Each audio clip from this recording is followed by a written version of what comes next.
This is Brad Clayton with the June 2019 PuzzleDuck Golf Thought of the Month. It is also going to be used as a video for the Carolinas PGA Teaching and Coaching Committee contribution for the year. Each month we have an individual professional that does a video for the public, and also other golf professionals giving thoughts about how they actually teach and some of the things that they do in their daily teaching. I want to thank Ed Albarguin and Rick Murphy, both co-chairmen of the committee, for giving me the opportunity to be a part of this committee. It's extremely humbling to be a part of this committee for me, especially a small-time golf pro who just does what he loves to do in teaching golf from a small town. So also the other people that are on the committee, thank y'all for allowing me to be a part of this. It's a really humbling and nice experience. I'm going to talk very quickly today about head position and how that affects a golf swing. Just being aware of a few things that your head, or the position of your head is in at your setup and address position will certainly determine some things that go on in your golf swing.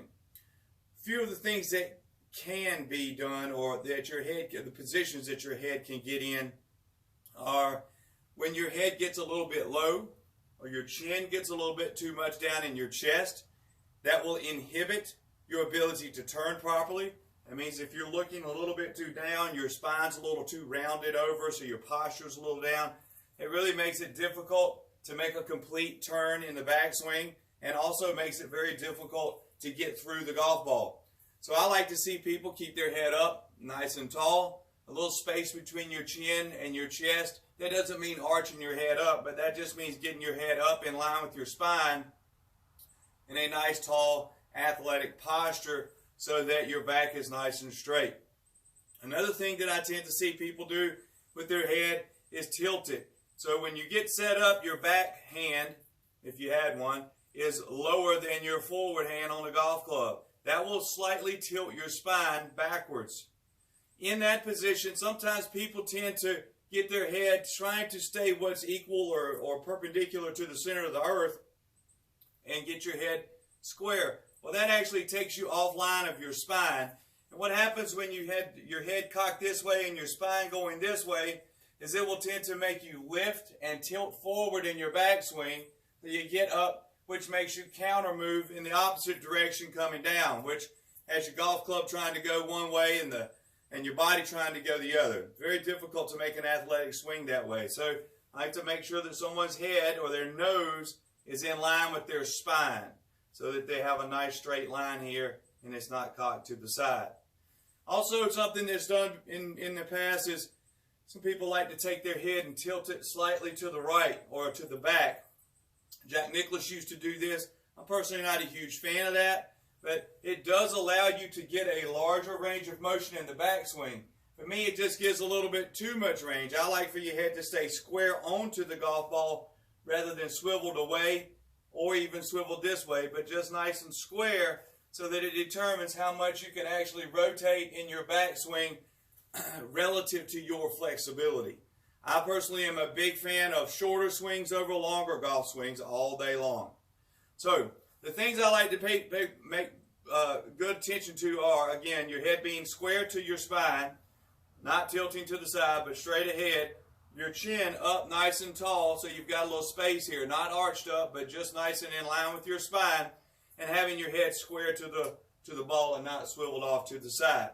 A simple thought that I use with people is watching where your left ear. Your left ear can be your eyes, and you're going to tend to swing where your eyes or your left ear is looking, or your forward ear, if I use the proper term, going from left to right.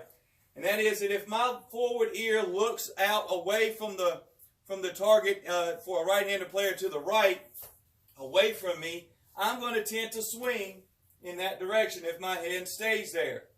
If I tend to set up and my head is looking down and to the left, or my ear is looking to the left, I'm going to tend to tilt up and go back and across to the forward side, and then have to lunge backward trying to square the face up going through impact. So just kind of get your ear, and that will train your swing to move in a certain direction. Keep your head this way, you will swing out away from you, which is, for some people, a good thing to do. If you're going to put your head this way, it's going to tend to make you go up, down, and across and be out of balance. I like to see a nice balance swing that goes from one side to the other. So pay attention to your head. Use a mirror. You can look at a mirror to kind of get your gauge of where your head is. Make sure your head's up. Good posture. Pay attention to where that is. It will influence your golf swing more than you may think. If you have any questions about this, please feel free to email brad@puzzleduckgolf.com. brad@puzzleduckgolf.com. Be happy to talk about that to anyone. Look forward to seeing you in the July Thought of the Month. I've got some interesting places that I think I'm going to be having some videos coming up. And I also, as always, welcome suggestions for the Thought of the Month for the future. I'll be happy to address any of those. Have a great day. We'll look forward to seeing you in July, and also look forward to seeing who comes for the CPGA, Carolinas PGA video Thought of the Month in July as well. Have a great day, and we'll see you then.